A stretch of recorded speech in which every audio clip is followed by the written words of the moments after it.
And we're back with another video, and check out this driveway. This is why we need to sell some cars. We are up to 6 cars. So we've got the Lamborghini, my beloved Lamborghini that so many of you cannot stand, and some of you are incredibly kind and do like it, but I know you all don't like that car. But I love that car. Personal accomplishment, even though it's the cheapest baby Lamborghini you could possibly buy.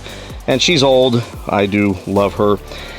Then we've got the Defender, Mama's car. That's my wife's car, and this thing is her favorite car she's ever had in her life. And that thing, the lease is up in April. We'll be getting her another one, exactly identical to this one, most likely, unless she changes her mind. Then we've got the Demon 170. We've got this baby who just showed up, and I just did a video on it, and very few views. So what's up with Demon content, folks? Do you just not like it, or you just want to see racing? Which that would really suck for about $117,000 to not this thing not to bring content. So then we've got the Supra, the beautiful Supra, my daughter's car, her beloved car she loves tremendously. Go check out her channel at Car Girl Kendall. Then we've got the Swinger, my probably favorite car in the driveway right now. This thing is amazing. Just the color alone, the shaker hood, the whole profile to this thing. Look at that. Just looks nasty with the wheels and the wide body, and it's just beautiful. And then we've got the cop car. So the cop car just went up for sale right now for, I think I put it up for $11,500 with everything, all the electronics, all the new light bar, new tires, everything's like new on this car now. So we'll see. Best offer. We'll see what happens. Thought about doing a giveaway, but I don't think anybody would buy any of the merch to be in the giveaway. But if you think that would be a good idea, let me know before somebody buys it. I'm open to ideas, but not the biggest view getter on YouTube. But it's been fun to have, driving across country and just using the living heck out of this thing. It's been awesome. So yes, folks, we have a lot of cars and a lot to sort out over this next month. But I love all these things. They all have served a purpose. They're a blast, but that's not the topic of this video. The topic of this video is we are going to talk about basically an I told you so moment, but a very sad I told you so moment. So let's get in the car, and we're going to use the cop car today because I need to keep this battery charged and have a conversation. All right, so let's get started. So this is a bit of a sad video because somebody got burned, and somebody who served our country got burned, and somebody who got hurt, got injured, got wounded while serving our country got burned. And my camera looks like it's sideways, so let me fix this a little bit. That's better. So when somebody serves our country, I believe it's a noble thing. I respect those who were drafted, like my father, and I very much respect those who joined willingly, like myself and so many others out there. I don't distinguish between the two, because when you were drafted, you could have deserted. You could have left the country. You could have went to Canada. You could have went to Mexico. You could have ran. So when these kids were drafted and sent to war, they put their time in, they risked their lives. And some, whether drafted or joined voluntarily later on, ended up getting wounded. And when you get wounded and you're permanently disabled for the rest of your natural life, that's one hell of a sacrifice. There's only one sacrifice, I think, bigger than that, and I think we all know what that is. So whenever I see a Purple Heart car pass me, I give the guy a nod and a wave. If I see a Purple Heart veteran sitting in a restaurant and I see their car parked out in front, I go out of my way to find out who it is and buy their breakfast, buy their lunch, buy their dinner. I do it for regular military folks as well, but my gosh, I gotta tell you, these people who were disabled, who got hurt, who got permanently wounded, these folks have had to live a different life as a result of their service. They didn't get out and get to pick up and run like I did. They get out and they have to significantly change every single plan they probably ever had in their whole life. So I believe that's absolutely noble and worthy of parting the Red Sea for these guys and gals, and to say, look, what can we do to do right by them? I feel the same way about anybody who serves our country, but let's go ahead and say that on the scale of getting really hosed and it being wildly unjust, let's go ahead with a disabled veteran. This is somebody you shouldn't mess with. Now, TK's Garage has already shared this story, and for good reason. He's not shared the dealer, and I'm not going to share the dealer, and some of you will just figure it out one way or another, but I'm not going to share the dealer yet. But I will refer you to TK's Garage, because there's a chance that this story ends well because of the power of all of the YouTubers out there and the weight of the threats of media getting involved. But I talked about this so much this last 4 years, and really heavily the last 2, and really this last year and a half when the last calls came out, that paying a markup was horribly stupid and dangerous when it comes to financial decisions. And most of you agreed with me. Some of you defended it. Some of you downright took the bait from the dealer and believed that you were going to get wealthy off of your car, and believed what the dealers told you. I visited dealers, I called dealers, and I shared with you all the stories that they shared about if you buy this car, whether it's a Scat Pack or a Hellcat, a Red Eye or now a Demon, the dealers all said you're purchasing an investment. I had the guy at the Ford dealer tell me that one of the Ford Broncos was going to triple in value, was going to be a better investment than real estate.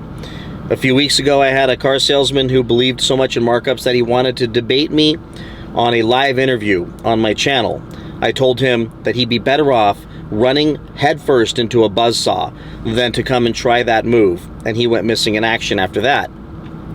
Because whether you want to call these markups market forces or some other creative term that makes you feel justified in doing it, dealers, the reality of it is it was market manipulation. And today's example is what I had shared so much over this last year, 2, and 3 that people were doing. And this is the scenario. So this gentleman, disabled veteran, sent this message to TK and said he wants to send him his docs, and said, I paid $100,000 overweight. Let's back up to the story here.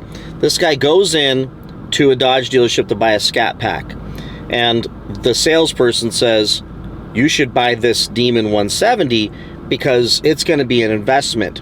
Even paying $100,000 over, you're going to be able to sell it a few months later for even more than you paid for it and put all your money back in to your bank. The guy says, yeah, but I don't have that kind of money. And they allegedly creatively told him, well, do you have a 401k to pull from? Do you have another place to pull the money? Well, he said, yes. Well, the truth is if you want to pull money out of a 401k on a loan or redirect your 401k towards an investment, you can do these things. They can get complicated, but you can do these things. And getting a loan is very easy against 401k. And then you're going to pay market interest rates on basically your own money, which is still better than pulling it out and paying the tax penalties. But his objective was to pay that loan off right away, to go ahead and do this great investment deal that he was sold, and then pay off that car. And then he would, in essence, make so much on that car that he would be able to buy a Scat Pack. He would be able to throw that investment back into his 401k if he wanted. So he fell for it. And here's the message he sent to TK. Can I send you my docs as well? I paid $100,000 over, and my car dropped like a rock in value after they promised me it would appreciate to the moon as an asset. I took out a 401k loan to cover the $100,000 because this dealership told me they had 5 customers in line. You want to know the kicker? I did the deal there thanks to the military event was going on. They know vets have solid income and good credit. They are more likely to scam us. And it goes on, but he's going to send TK all the information. But TK's already done a video on this. That video got back to this dealership, and now tentatively this dealership's wanting to get with this veteran and put this fire out before this fire takes off further. But the reason I want to do a video, one, to show force and solidarity with TK and the others, so that they can send this video off to that dealership and say, it's going to come back, it's going to become public, and it's going to hurt if all this information is verified. Right now, nobody's talking about who it is. And I wanted to get the point across to all of you who are out there right now shopping for your Hellcats, your Red Eyes, your 170s, and all this other stuff, and just be smart. If you don't have the money, don't pull out of your 401k, which is your retirement. Don't borrow to borrow, because that's basically what's happening. The other story was that the lender, which I think it was USAA or Navy Federal, one of the two, would only loan up to MSRP on the car, meaning he had to come up with all this money and borrow from other places. Now, somebody is going to be, I already know it, pretty crass, and comment and say, how stupid could this guy be? He pulled his 401k, he believed this car salesman, and why, I can't believe he would do such a thing. How stupid can you be? And want to malign this disabled veteran.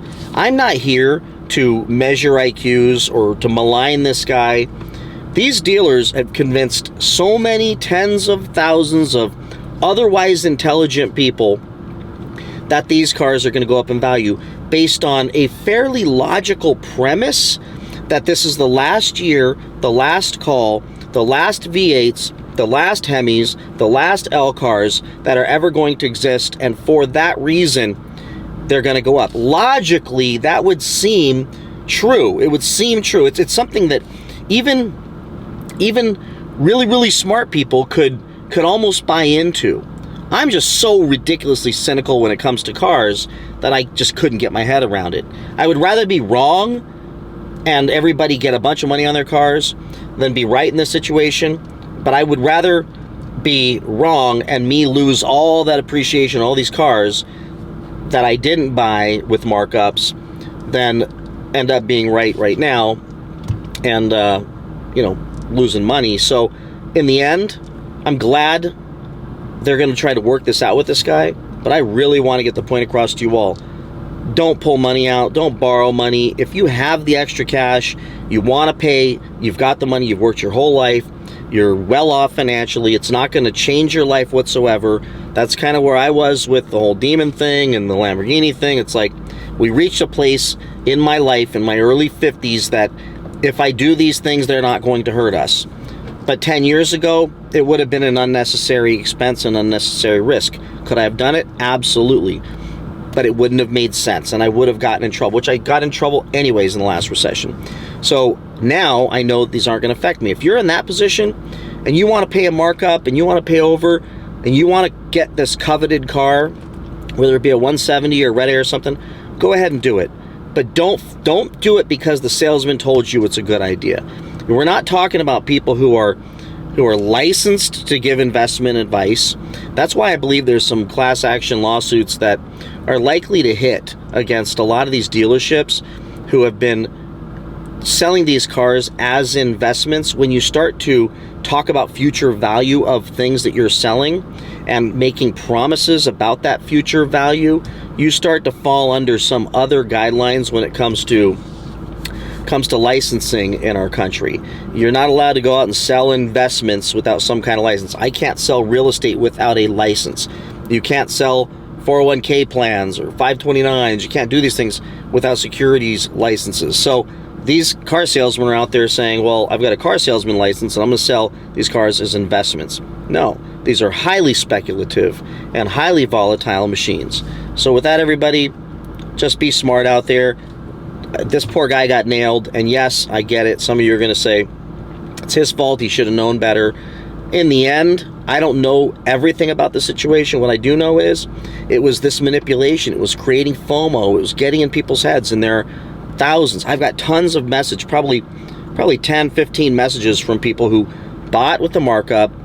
A couple of them got their cars stolen, and the insurance company's not paying them for the overage, and now they can't find a car because the same car they want is marked up, and they're not going to fall for that baloney again. So it's rampant. But when somebody like this does it, and the dealer's just laughing about it and enjoying it and had no problem pushing them and actually telling them how to get the money to be able to do it, it's terrifyingly sad. And I'm just sharing this story so that you don't do the same thing, so that you don't make the same mistake. Buy the car when you're financially capable and ready to buy the car. Don't buy the car when you have to go to extreme measures to be able to pull it off. And I really hope that this American hero gets his money back, the dealer unravels the deal, knowing that they were selling this thing as an investment. Therefore, you're no different than some of these motivational speakers that tell you to come flip houses with them and you're going to get rich. And then you go to a big ballroom with 2,000 people in it who all paid $500 to be there and then got milked out of $17,000 for the course, being promised that they're going to get wealthy. It's no different. Just don't believe them. It's not true. Get the car at the right price. Get the car at a safe price. Mitigate and minimize the ability for you to get burned, and enjoy your time with your cars, because that's what they're for. So with that, everybody, please like, subscribe, comment, share this video with anyone you think might benefit from it and save them from a future nightmare. And let's cross our fingers that this problem gets solved, and keep an eye on TK's channel, TK's Garage, to see the updates on this thing. And I'll catch you all on the next one. Take care. Bye-bye.